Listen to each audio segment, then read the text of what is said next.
Hello, people. Welcome to the channel. Welcome. Today we are gonna talk about transfers. We have to talk about transfers because somehow, with the season not even over, with the most important games in Arsenal season yet to come, arguably, there are transfer rumors regarding Arsenal, quite big ones, actually, quite big ones, at the least, and those are quite fantastic. On one hand, I'm not gonna lie. On the other hand, it is looking also a bit worrying. I'm not gonna lie, because speaking this early about transfers for me seems a bit nuts. I'm not gonna lie, especially given the situation that we need to finish the season with no distractions, and feels like a diversion tactic basically from the media, just to take away the loss from Arsenal. I just put it that way, that Arsenal lost in the Carabao Cup final and everything. But we're gonna talk about it. We're gonna discuss it. We're gonna discuss potential alternatives even. Let's be real for the transfers. So smash the like button if you haven't already. Subscribe if you're new.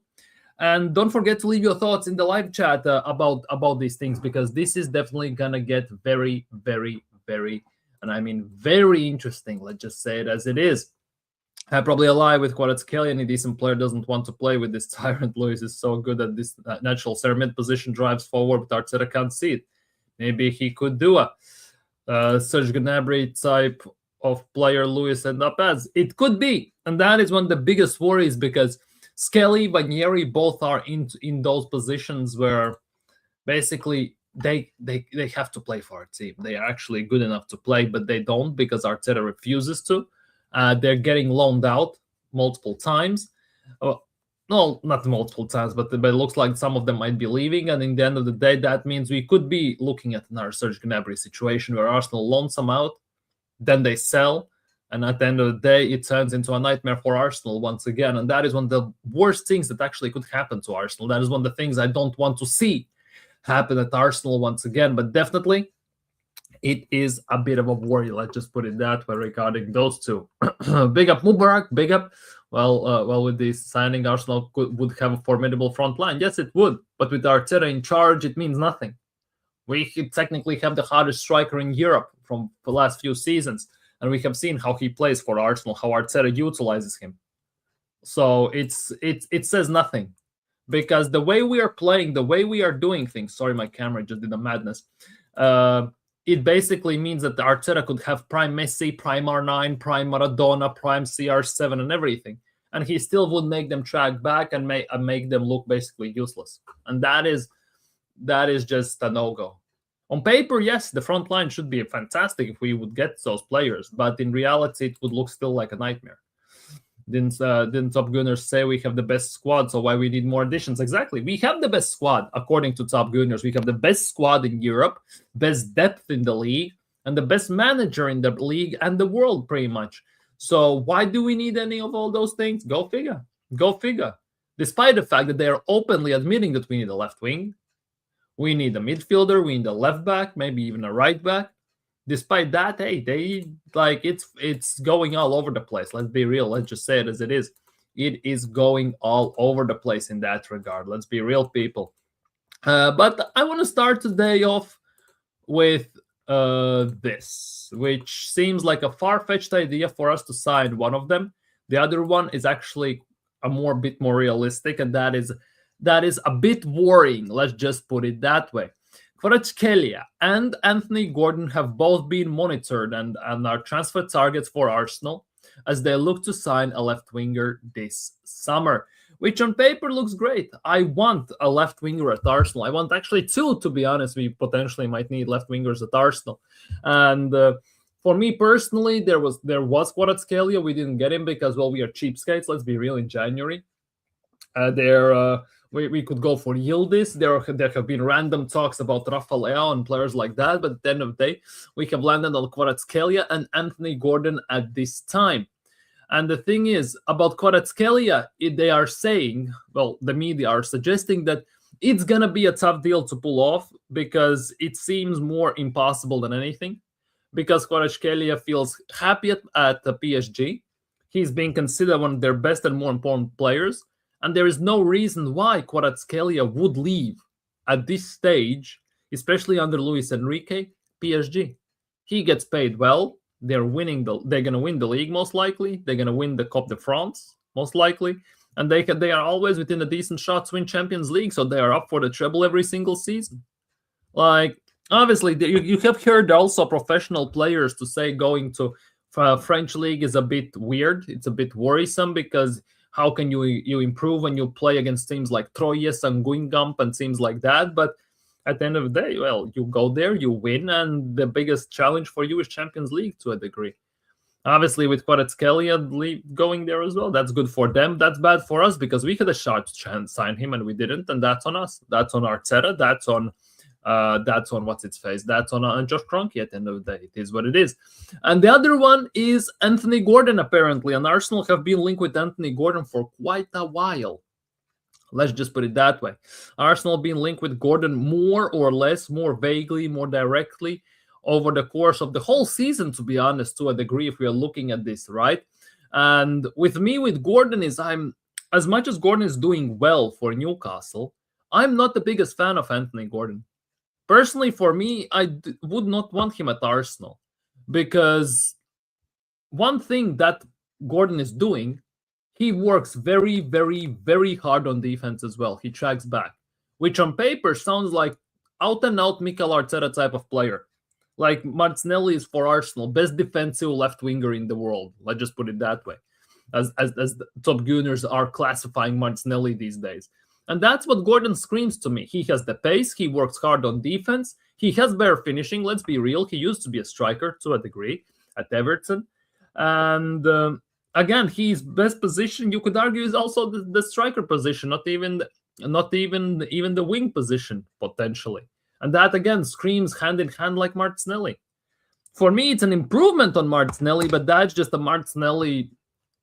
another Martinelli, English Martinelli type of situation going on there. So personally, for me, Gordon would not want to see Gordon at Arsenal, especially that would cost top dollar. We all know this because he's English, prem tax, it's Newcastle. But for me, it just doesn't strike me as a player Arsenal would need. Arteta would need, but for Arsenal overall, I'm not too sure. My personal favorites, you all know, one of them obviously is Kvaratskhelia. There is also obviously Barcola. There's Redoué to a degree. Rafa Leao, as much as Rafa Leao is a very hot and cold type of player who, if he's on it, he's on it. But if he stinks, he genuinely stinks like more than anyone. At the same time, Yildiz as well, I would love at Arsenal, but it doesn't feel like Arsenal are going to go for any of those big type of players. It mostly looks like Kvaratskhelia could be plan A and Anthony Gordon could be plan B. And most likely plan A is not going to work. And the Arsenal going to basically settle to a degree for plan B, which at this stage kind of feels like it could be Anthony Gordon. Let's just put it that way. And that doesn't strike me with confidence. Let's just put it that way. That genuinely does not strike me with confidence. Any decent young players we have needs to leave. And some of them have left. Some of Arsenal have sold or not renewed the contracts from the youth academy. And at the moment, when Yeri, Skelly, and even Max Dauman to a degree, we are in a very delicate situation with those three. Big up, G. Wills. Big up. I wonder why Gyökeres scored in the first 5 minutes versus Ukraine because the ball was crossed early. No cutting, no get the ball on the striker. Exactly. Left footer on left wing and vice versa. Exactly. Why Arsenal don't have that? Why Arsenal cannot play Saka on the left wing, Martinelli on the right wing? Even Madueke on the right wing. Madueke on the right wing looks very good. Well, not very good, but he looks much, much better on the left wing. Comparatively, he looks good there. Let's be real.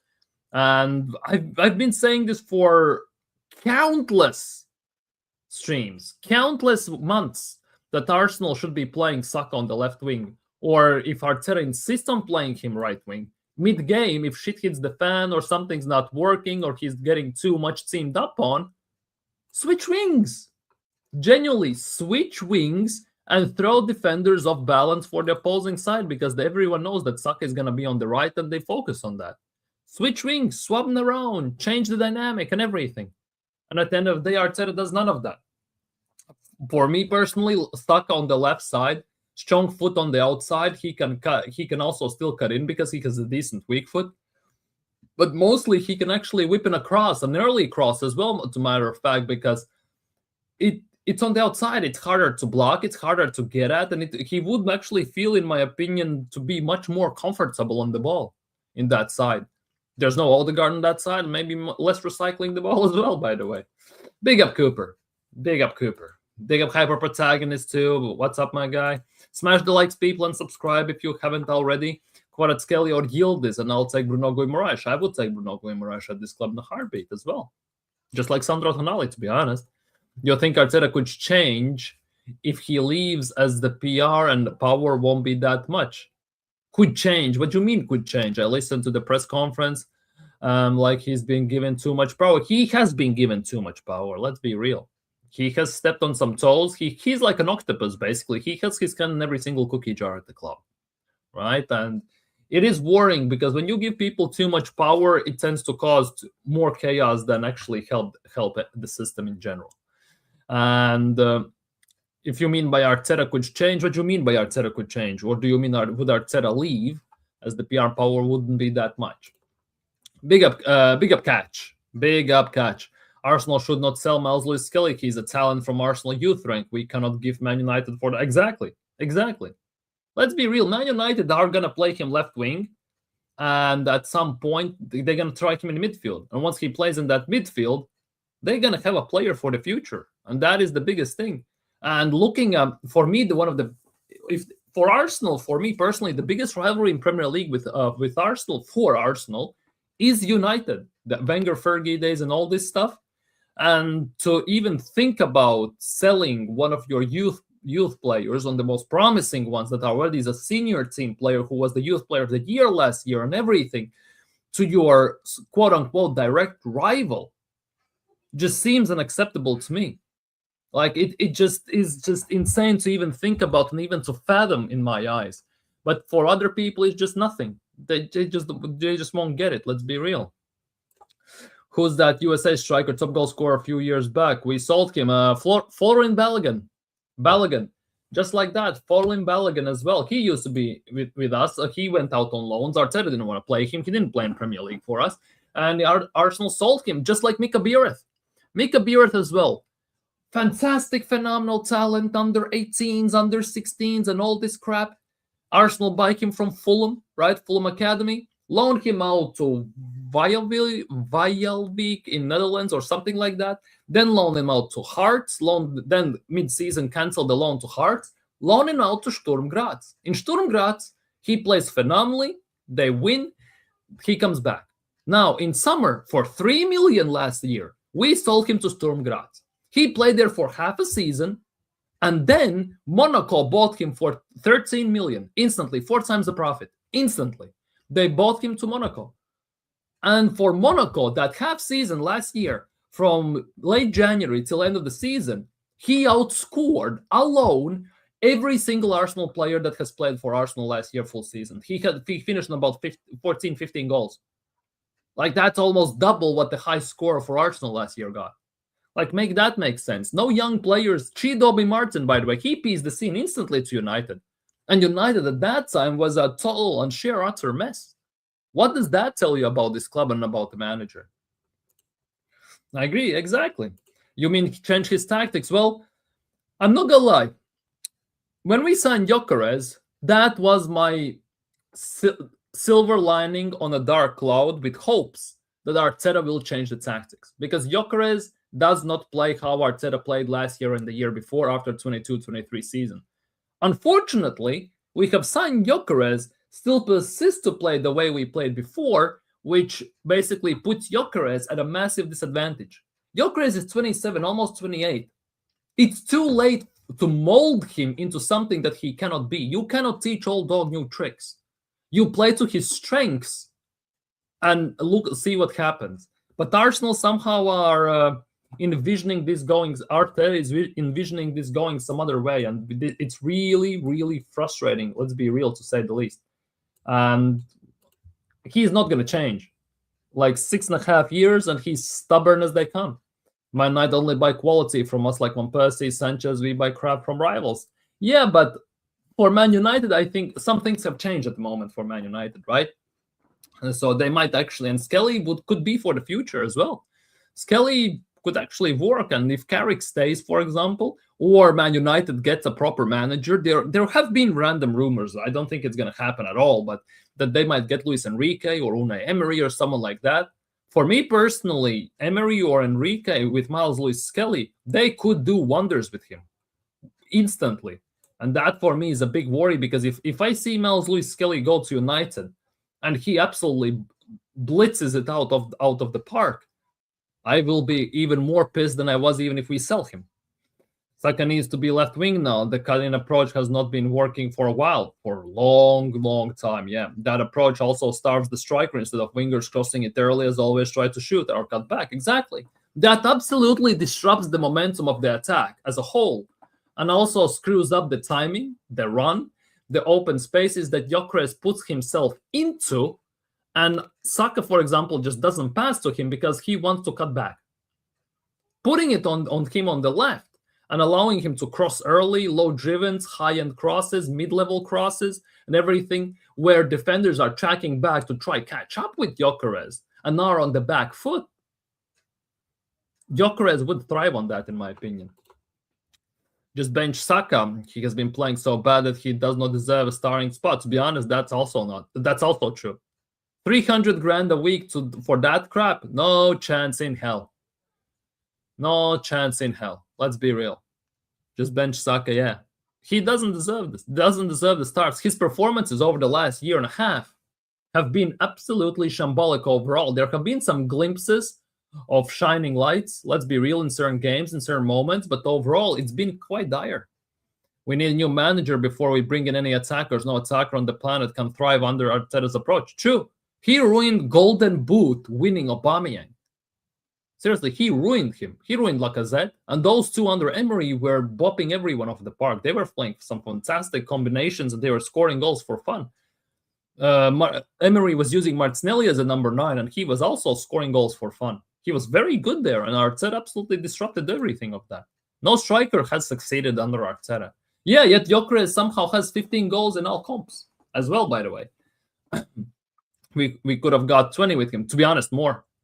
Gyökeres has about 15, 16 goals in all competitions. And that is despite him not fitting into this style and in this system.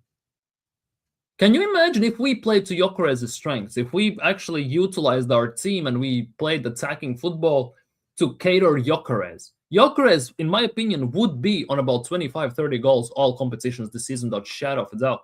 The thing about this is, though, Mikel Arteta has openly said in interviews a few years back that he does not want an out-and-out goal machine that bags about 30, 40 goals. He much rather spreads the goals around, shares the wealth, so to speak. And I kind of get why. At the same time, you also, like that, are stealing away from the team a leader up front who actually could be grabbing the game by the scruff of its neck and carry the team over the line when basically everything's going against the team. Obviously, I'm not specifically about Gyökeres in this instance, but attackers in general. And Arsenal don't have that type of a player. Even if you look at Alexis Sanchez, right? When Arsenal were not great, right? We were struggling during games. He literally just said basically, give me the ball. I'm going to do what I do. And I will get us over the line. We don't have a single player with such balls, cojones, nuts in the team. We don't have one. And that is costing us in certain games points, victories, goals, even defensively. It's costing us all across the pitch and all across the season. And that is a big, big worry. We need that type of a leader, and we don't. Even he will try. Yep, 100%. Guendouzi, Arteta couldn't handle it. Yeah, instantly attitude. He couldn't handle it. Same goes with Aubameyang. Same was with Lacazette. It's not a surprise that this squad, the Aubameyang squad, let's just call it for the sake of an argument, that was rumored that there is a few players that are very close as friends, right? And Arteta does not like them, and they are kind of stirring something up. That Arteta got rid of them. And if you look at them, it's mostly French players and players from Ligue 1. Lacazette, Aubameyang, well, he came from Borussia Dortmund, but you get what I mean. And Guendouzi. And it's not a surprise that Arteta, in his tenure at Arsenal, 6.5 years, has not signed a single goddamn player from French league. It's not a surprise. And even French player, mind you, not even talking about the French league or anything, just a French player. Arteta hasn't signed a single one. Why? Can you explain me this why? Because Arsenal were very well known to be tapped into French market like no tomorrow. Obviously, it was the very big part thanks to Arsene Wenger. But overall, we had some roots there. We have signed from French league Gabriel, Pepe, players like that, but we mostly signed players from Spain, Spanish players, who are nowhere near competitive enough or good enough to do most of the things for Arsenal. And the nut part is, you could argue, and very strong argument for this, that France has a youth system and youth players and young players that arguably are the biggest amount of them in the world with the quality they possess. But those players Arsenal never sign, never develop. They just go to RB Leipzig, Eintracht Frankfurt, or somewhere else. They play there for a year or two, and then for about 18 million, they go to a big team. Like, it's just nonsensical. I just put it that way. Mainly from Spain, exactly. It is suspicious. It is suspicious. Like, and we don't even sign the best players from Spain, or close to that. We sign mediocre players from Spain. Arsenal can basically fill the midfield of Real Sociedad back in like 5 years ago, of Merino, Zubimendi, and Odegaard. 3-4 years ago, 5 years ago, something like that. A team that finished sixth in La Liga that year, 30 points behind Real Madrid, who won the league. And that is the midfield. Those are the players, so-called players, that are Arsenal's main players that are going to get us over the line and win us a trophy. Where is the connection? There is no connection. Absolutely nothing in that regard. Let's be real. Absolutely nothing in that regard. Let's just put it that way. And it's a very, very, very rough one. Or of Gabriel and Saliba player, do you think they will leak more goals as they will play through injuries? Yes, they will. If they're going to play injured, we're going to leak more goals. That goes without shadow of a doubt. And the nuts part is, they will overstrain themselves trying to recover or fix their mistakes, which actually might lead to even more serious injury, from basically which started like a simple strain, a knock, some sort of a bump or pain in the knee. It could result into hamstrings, into ACLs, God forbid, into thigh injuries, into calf injuries, which will basically put the players on the sidelines for not a week, 2 weeks, or 3 weeks, but for months. It could cause some long-term damage, big time. He took his football education from Moyes, unfortunately. If we play Mosquera and not them two, we're done. Both cases, we're done. And that is the worrying part, because if Gabriel and Saliba are out, right, after international break, we pretty much are gonna see for the FA Cup quarterfinals at St. Mary's against Southampton, or Sporting Lisbon in Lisbon, right, in Portugal game, the back line of, if Timber is back, thank goodness gracious, but we could see actually White, Mosquera, Hincapié, and Calafiori. That could actually be our back line if Gabriel and Saliba are out and Timber is not fit in time. And do I have trust and belief and any sort of what's the word I'm looking for here? Any sort of confidence they're gonna get the job done? None whatsoever. None whatsoever. That is the biggest issue. And we barely played well versus League One teams, so Southampton will cause a lot of trouble. Exactly. And Arsenal in general don't do well against Southampton. Remember 22-23 season, Arsenal flying high, best football in Europe and everything? They bopped us around. They got results against us. We nearly lost to them, by the way, especially away. We don't do well against Southampton away as well. It could actually be very long, especially if Kepa plays in goal, by the way. Especially if Kepa Arrizabalaga plays in goal.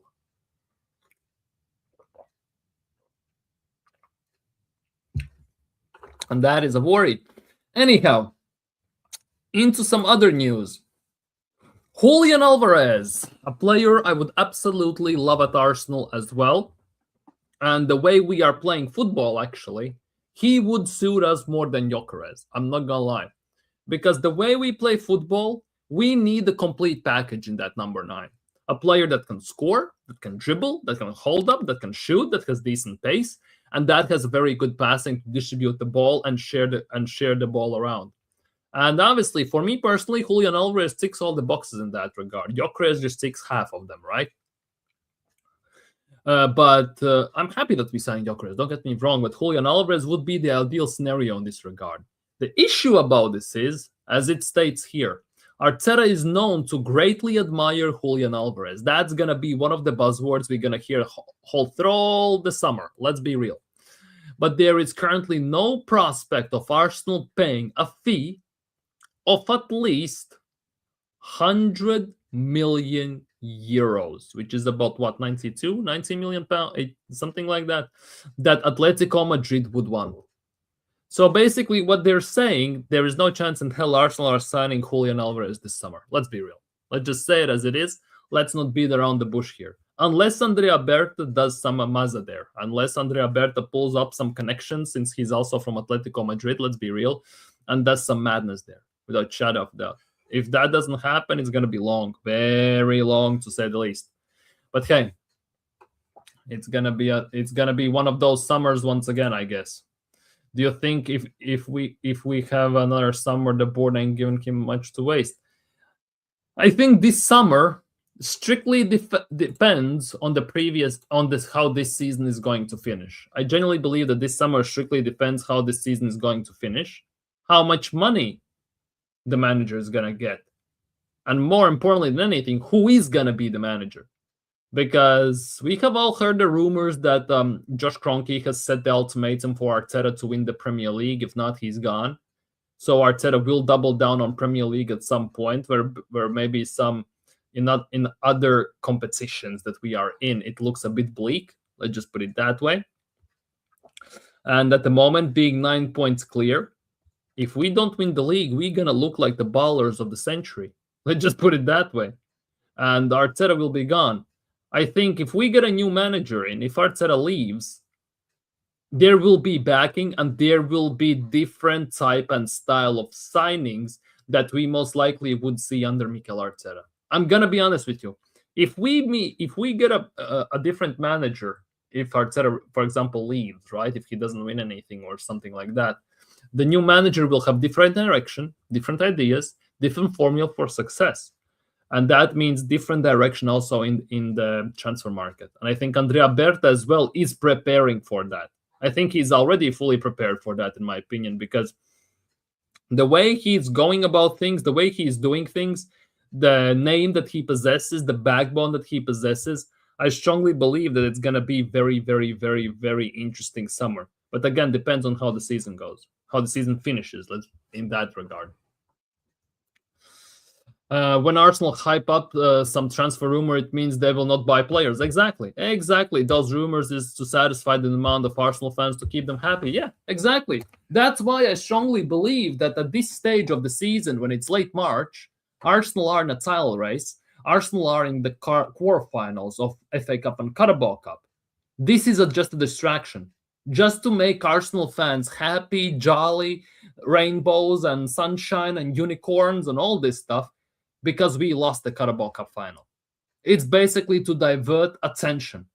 Because somehow, straight after we lost, the next day, instantly all this stuff started to come out on a quite massive basis. Not just one or two, but about 10, 15, 20 reports and all this stuff. It instantly came out like it was basically market got flogged with a cannon, literally, no pun intended, of these news. It is a diversion tactic. Arsenal have done it before as well. Remember last season, as soon as we lost, they released merch. As soon as we lost, players all sent back from injury. There was always something like that as well. And again, with Arsenal, unfortunately or luckily, depending on the situation, the louder people talk about specific player in terms of transfer to Arsenal, the less of a chance it is that it's going to happen. with Arsenal these days, it's more of a silent treatment type of mode. If Arsenal are linked with a player and it's being talked about quite vaguely or very minimal in terms of the amounts, bigger chance than not we might actually sign him. Obviously, once actually the deal picks up pace, Arsenal put in a bid, right? Then it's a different story. But in the rumor levels, the louder a player gets talked about, the less of a chance that Arsenal are going to get him. We have seen this every single summer, and we're going to see this also this summer. Let's be real. I have a feeling when we play and lose versus City, it's 3 points. And Newcastle or West Ham will be the nail in the coffin. It may 3 versus Bournemouth. We show that we have nothing to do against City. Exactly. Because when we're going to play City at Etihad, we're going to see the same. We're going to park the bus, hope for a draw, because we most likely, we're going to be points clear. Because let's be real, Arsenal, if we look at our schedule before we play City, we have only one Premier League game. One. And that is against Bournemouth. So there is no chance in hell that City are going to be ahead of us or 3 points behind us, right? It's going to be either 6 or 9, most likely. So until that Etihad game, Arsenal and Arteta will play a style where he sits back, puts even more emphasis on defense, and just goes for a draw. I don't see this manager having the balls and actually going out there and putting City to the sword.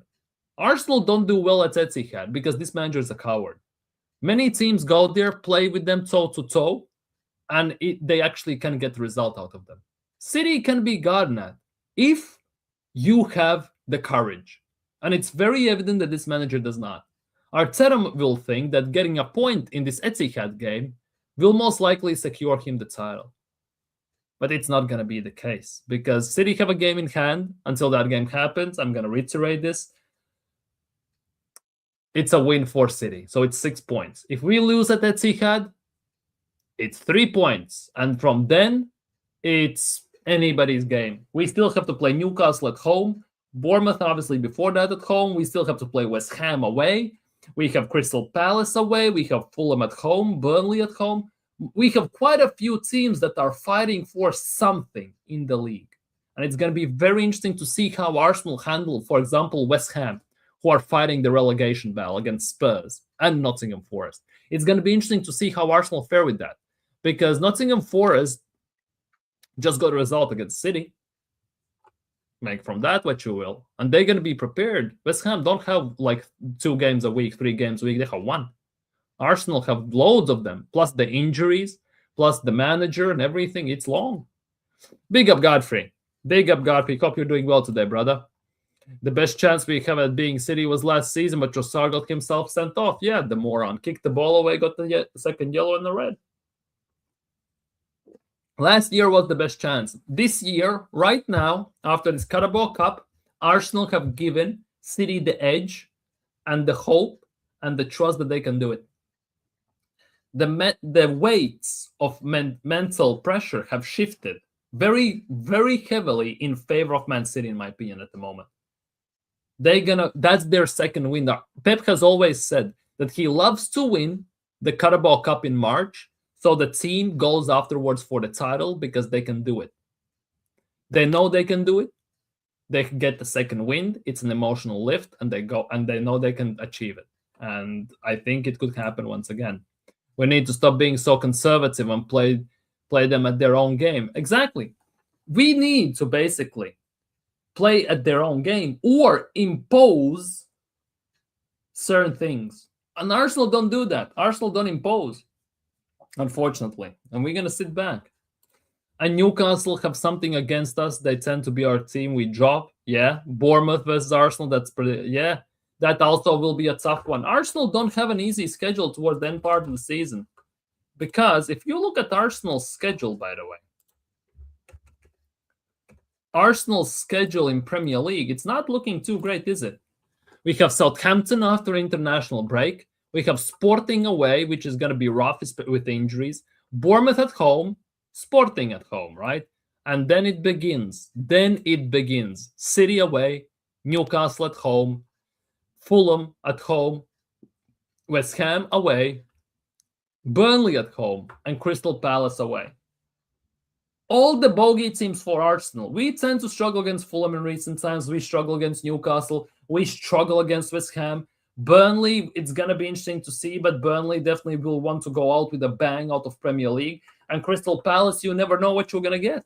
They are slowly recovering from what has happened to them. Arsenal have a very tough fixture list.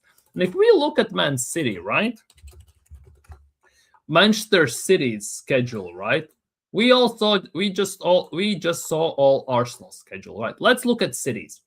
They have Liverpool in quarterfinals. So they have no Champions League, by the way, Man City. They have no Champions League. First things first, Arsenal do still. They have Chelsea away. City are going to do them. They have Arsenal at home. And Arsenal before that have a game in Portugal, by the way. They have Burnley away, Everton away, Brentford at home, Bournemouth away as well, and Aston Villa at home. This Aston Villa game is the only slight hope that me as an Arsenal fan could have if Aston Villa are still playing for something. Saying that, if Emery manages to get them in Europa League final, they're just going to chill and relax. They're going to send the second team out pretty much, and they're going to do what they can. That's about it. And honestly, looking at this, I'm not filled with confidence at all. In the league, we tend to beat Newcastle at Emirates. I think we scrape a win regardless. Yeah, just not in Carabao Cup though. In Carabao Cup, we basically dropped the ball. We lost to them last year, 2-0 at home. The thing is, for me, we tend to do technically against Newcastle well at home, right? At the same time, playing Newcastle mid-season, where there is still room for error and you can fix it, and at the end of the season, when there is no room for error and you win or you're screwed, is two different type of games.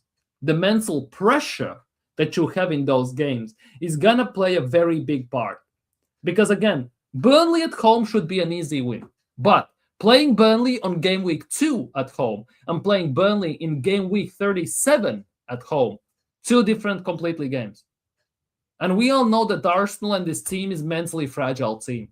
They are marshmallows in that regard. So it could actually be very, very long and painful. Bournemouth, always a tricky game. They play good football. Exactly. They play physical and tough football. Fulham is not going to be easy. Let's be real. Fulham is not going to be easy. Crystal Palace away, never easy. There's nothing like that. Didn't they beat us last year versus Bournemouth? Yeah, they did. Bournemouth did the league double over us this last year. We beat them. We beat them away 3-2. So it will be a tie at Emirates. Exactly. And the reason why I talk like this, because people will think I'm blowing things out of proportion. I'm not. Because the prime example for all this crap is Wolves. Wolves that have been relegated basically since mid-season. Let's be real. At home at Emirates, how did we look against Wolves? What did we do against Wolves at Emirates? And now think what we did against Wolves in Molineux. It's definitely not going to be easy. I see Burnley will be like Wolves, have nothing to lose. Yeah, Burnley have absolutely nothing to lose at all.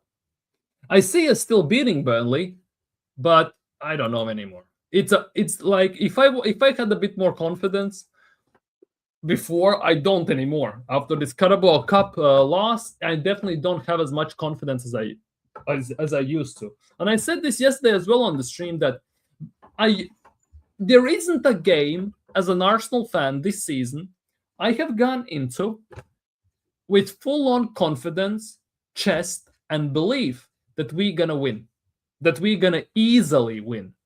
Maybe that we're gonna win, I have had chest, but the fact that we're gonna do it convincingly, without issues, without struggles, without grinding it out, without problems, I haven't had that confidence yet. And that for me is a big, big issue. Because if I didn't have confidence when we were semi-consistent, we were winning still, but the performances were not there, and there was no pressure. Right now, the performances are still not there. There is pressure, extra injuries, and we still play in 3 cup competitions. I genuinely, it's a rough one. Do you think Emery wins the Europa League and we winning nothing? Top Gunners owe him an apology. Everyone owes him an apology. Let's be real. Not everyone, but many people. I'm going to be honest with you. I wanted Unai Emery out. But not because the good evening and the fact that we got 32 shots against Watford. Because it felt like it's not working out. Emery does his best job, in my opinion, in teams that are nearly there, but not up there just yet. And he can take them to a different level. Like he did with Sevilla and Villarreal, for example. Because those two teams, he won 4 times back-to-back Europa League. And with that Villarreal team, he beat Arsenal, by the way. Let's not forget that. And also, he won the Europa League, and he got to semi-finals of Champions League with that team, where he, by an inch, basically, lost to Liverpool. Like, Emery, like that's a different thing. But for me personally, Emery got absolutely mistreated at Arsenal. Because he has gotten not an even an inch, a second, a percent of the dedication, support, and love that top Gunners are giving Mikel Arteta. He got none of it. Not from fans, not from the board. Because there was no patience from Kroenkes. There was no backing from Kroenkes. He didn't get the players he wanted. And he got basically put out. Mikel Arteta gets everything. Patience, money, excuses, PR, everything. Everything. Let's be real. And for me, that's why I think Emery was mistreated. I still wish Emery would, to a degree, he got the backing, because I would want to see what he does when he has the backing. Like that. Like Arteta has. And the trust and belief and patience. Because Emery, first things first, didn't get the players he wants. He wanted Fabinho from Monaco. He got Lucas Torreira instead. The same Fabinho who then went to Liverpool, won Premier League, won Champions League, as one of their best players. He wanted Zaha. He got Nicolas Pepe. Pepe as well, one of the most mistreated players in this team, in this club, in recent times. And by Mikel Arteta, by the way, not Unai Emery. Like, I just can't. Like, he wanted so many players. By the way, thanks to Unai Emery, we have players like Saliba. We have players like Martinelli at the time we had.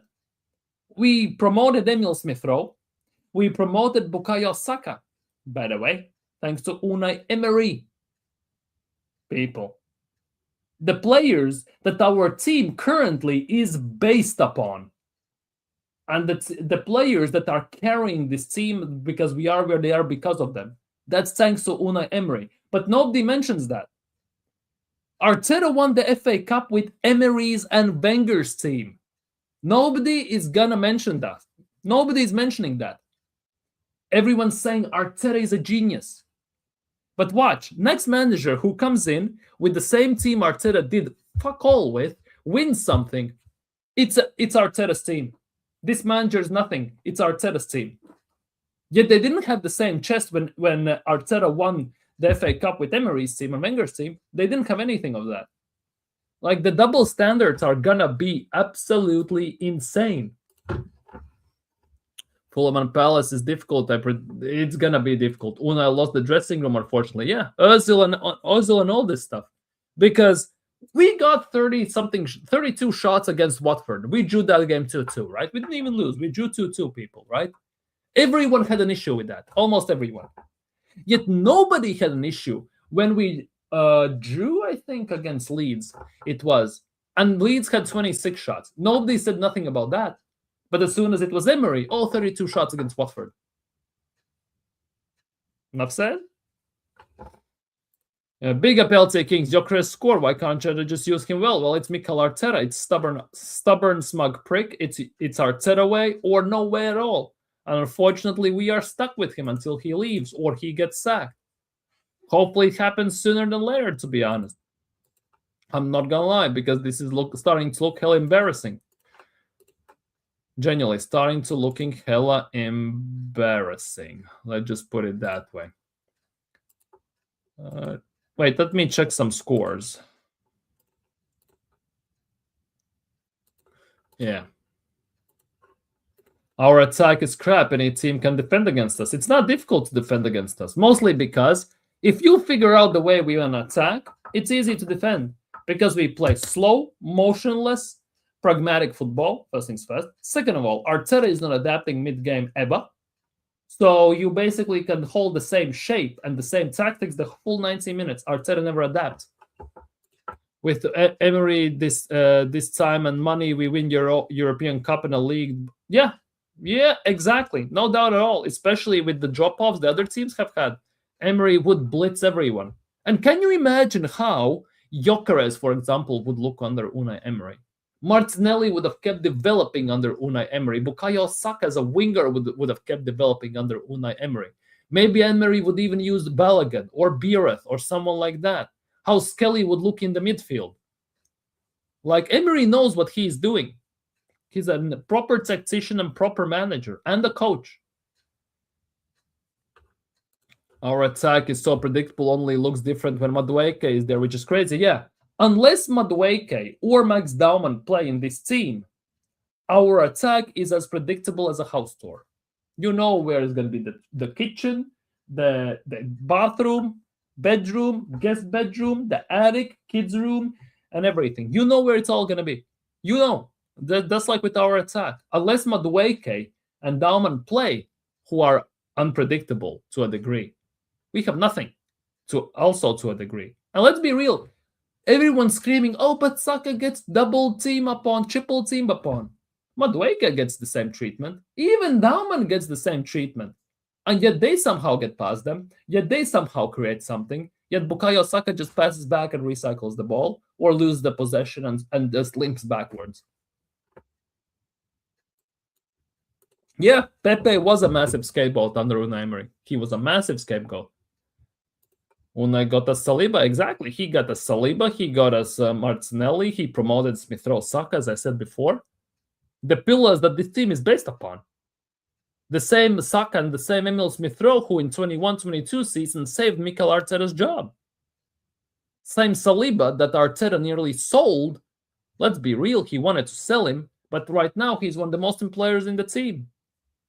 Same Martinelli just as well. Like, come on. Spoke to one top gunner, said I didn't like him. It's based on like, seriously. You don't have to like your manager. At the end of the day, you don't have to like your manager. Manager is not bigger than the club. You support the club. Do I like Arteta? No. I have nothing against the guy as a person or anything. But I think his time is up at the club. I'm going to be honest with you. If you are new to the channel as well, I'm being honest. I don't have to agree with every decision he makes. I don't have to support every decision he makes. Just like in the, but at the same time, do I want to see my club win? Yes, I do. When it's the kickoff, I am supporting the team. But that doesn't mean that after the game, I'm not going to criticize the team. I'm going to praise the team. I'm going to praise the manager if it's fair. But I'm also going to criticize if it is fair. Like, you cannot have your cake and eat it too. You have to be honest. It's like family as well. Do I agree with every decision some of my family members make? No, I don't. But they are my family members. I support them. And if shit hits the fan, like, I'm not going to be the one who says, I told you so. At the same time, I'm going to help them. I'm going to support them. But that doesn't mean I'm not going to critique them. I'm not going to be honest with them.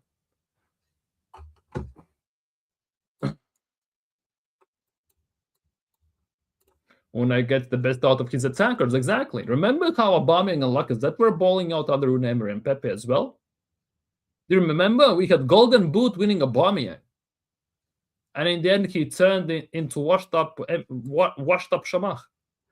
Emery loved the overloading wingers to cross. Gyökeres would thrive, exactly. And it's not just late crosses, it's early crosses as well. And he overloads the wingers also with overlapping wingbacks. Not inverted crap wingbacks, overlapping wingbacks, to matter of fact. And I think if that was the case, he would have kept Kieran Tierney. Let's be real. He actually would have kept Kieran Tierney. And can you imagine Kieran Tierney from a left back position whipping in those crosses? He has a hell of a cross to him. Remember last season when he got subbed on randomly at left wing from Arteta? or left back at times, right? As soon as he got the ball, he had a chance instantly, a whipped in cross. And it was always on point, perfect direction, perfect power, and perfect. And it was literally with such zing on it that if you miss it, it's on you, not on him. And everything. The pass was perfect. And he created some of the chances as well.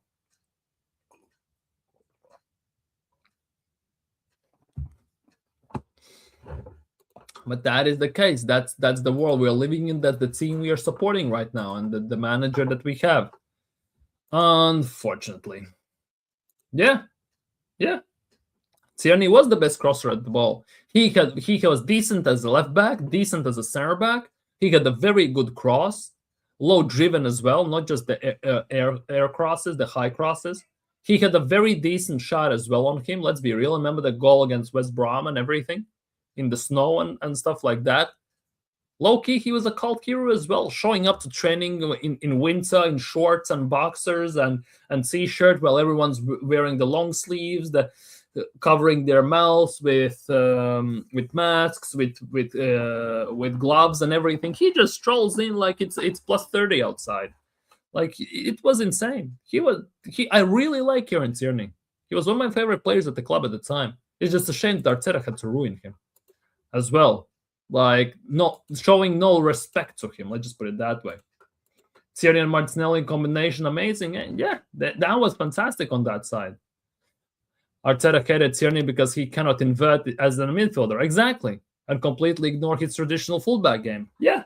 Yet, when you look at this Arsenal team, how we are playing right now, against the low blocks, it is screaming to stretch the defense, to overlap, to overload certain side and overlap.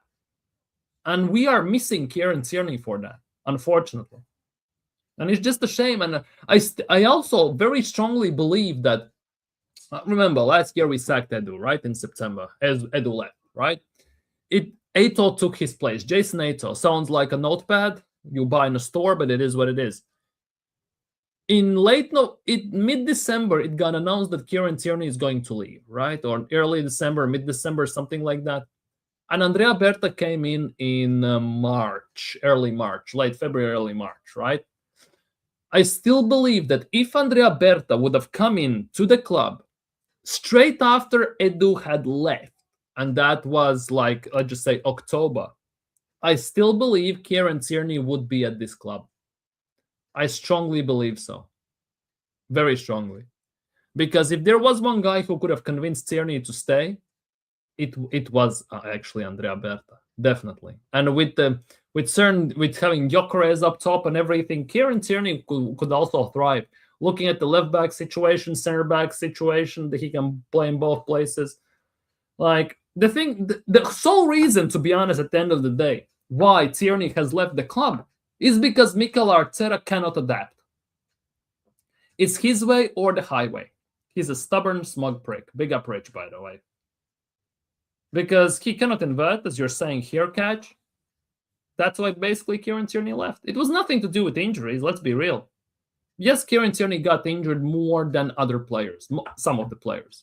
Yet if you look at his injury record and the length of the injuries, he was less injured than Jesus, Zinchenko, Pardy, Tomiyasu, quite a few players. The injuries, constant injuries, is just a myth. Just an excuse, basically, to cover Mikel Arteta's ass for not actually knowing how to use a proper old-school, out-and-out traditional fullback. Let's be real. And unfortunately, that is the case and how it looks. So, go figure. Go figure. But yeah, last thing I wanted to talk about today, and if this happens, I actually might go bananas. What's your prediction versus Bournemouth? Once the game comes, we're going to talk about it. At the moment, I'm not going to jump to conclusions because, to a degree, my prediction depends on injuries, availability, and everything. But yeah, according to Sky Sports News, which if it's in Sky, there is actually something behind it, because where there's smoke, there's fire, as we all know. Sky Sports News understands, hopefully they understand a lot, that Myles Lewis-Skelly is on Manchester United's transfer shortlist of potential left back targets this summer. Yes, they're looking him as a left back, but I don't see him. I think he could actually play midfield for United, especially if Casemiro goes, right? At the same time, it could work for United. And can I blame Skelly for leaving the club if he goes? I cannot. Because last year he had season of his life. He burst onto the scene faster than sunburst, faster than sunburst at the end of the day. Quicker than the speed of light. He burst on the scene. For about 80%, he had to replace Calafiori, and he did a phenomenal job. Let's be real. And now he cannot even touch grass because Arteta doesn't want to play him. And not because he's a left back, because Arteta doesn't want to play him at all. Because we don't have a backup for Declan Rice. We all know this. Merino is out, and we have no adequate replacements. Skelly, by default, is a midfielder. In youth academy, he was a 6 or an 8. He started playing left back because Arteta wanted inverted English Zinchenko, basically. Zinchenko wasn't good enough, so he turned to Skelly for that, for the future. And right now, to a degree, and I kid you not, to a degree, he's screwing up Skelly's career. Because he's not a left back, he's a midfielder. His technical ability, strength, agility, ball-carrying skills in the midfield are fantastic for a guy in such a young age. He could absolutely thrive in our midfield. He should be thriving at least. But Arteta doesn't want to do that. Again, I remember that Arteta required Tomiyasu to invert as well. Yes. He played on the left and purposely made him to invert. Yeah. And Tomiyasu sucked at that role. There are many good fullbacks that cannot invert. Yeah. Arteta's obsession with inverting is actually sickening to a degree. I'm not going to lie. Because to have such an obsession that you are not even looking at other alternatives, other options, like overlapping, inverting from the other side at times, or something like that, is just embarrassing to say the least. Inverting is not the only option for fullback to attack. You can overlap as well, by the way. But Arteta doesn't explore that option. And let's be real, the last time we actually properly overlapped someone was when we had Granit Xhaka, that 22-23 season. Xhaka overlapping Martinelli, Zinchenko moving into the midfield, overloading the left side and everything. Or right side when Ben White at times inverted. Those are the only times. There's no way Berta allows the Shirley specialist signing to United. I hope not. I genuinely hope not. I trust under Alberta to basically pull the plug on this deal 100%. 100%. But can I blame Myles Lewis-Skelly for wanting to leave full-time or on loan? I cannot. I genuinely cannot. I fully understand why. Fully understand why. Because if you're a guy who has shown that you are good enough to play for the team, that you are better than some of the players in the team that you are basically fighting for a spot against, and you cannot even get on the pitch, like, what else can you do? Imagine Kobe and Skelly in the midfield for United. I can see that. Although it seems a bit raw and everything, but overall I can see it sometimes. Like Bruno Fernandes, Skelly, and Kobe Mainoo in the midfield. I can see that. Definitely can see that. Would not be surprised. Like Everton also are looking at Myles Lewis-Skelly, by the way. I think it's a loan though, not a full buy option. The midfield is struggling. Declan's backup is right there. Exactly. It's right there, right in front of your eyes. But Arteta is so drunk and so blind in love with Declan as an 8, with Merino in the 8, with Eze in the, Havertz in the 8, with shifting everything around and everything, that he doesn't want to play Skelly there. Look at O'Reilly. Pep knows he's not a left back, only uses him there when he really needs to. Exactly. To be honest, same also with Nunez. He's not a right back, but he uses him there when he needs to. And he needs to. Like, let's be real. Nathan Ake is not a left back. He's a center back, but he plays there because they need to. Same goes for Joško Gvardiol. He's technically a center back, actually, but he plays left back because he needs to. Pep needs to use him there. There are lots of those. The thing is, they can do the job there as well. With Arsenal, they cannot.